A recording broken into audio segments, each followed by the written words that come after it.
सरकार को हो किसे की हो, मेरे हल्के में बलात्कार हो गया, चौक पर खड़ा कर कमरवा दूंगा, गारंटी है इस बात की। ये बेटी एक गरीब परिवार की बेटी थी।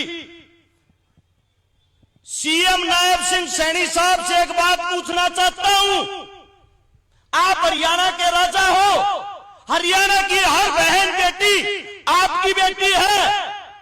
अगर आपकी सगी बेटी के साथ ये क्रूरता हुई होती, क्या अभी तक भी वे अपराधी नहीं पकड़े गए होते?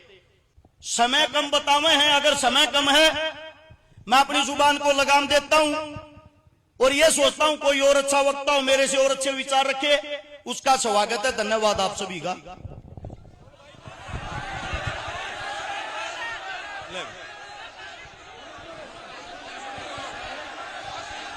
भाई कोई बात, कोई भाई रुक जाओ, एक मिनट रुक जाओ।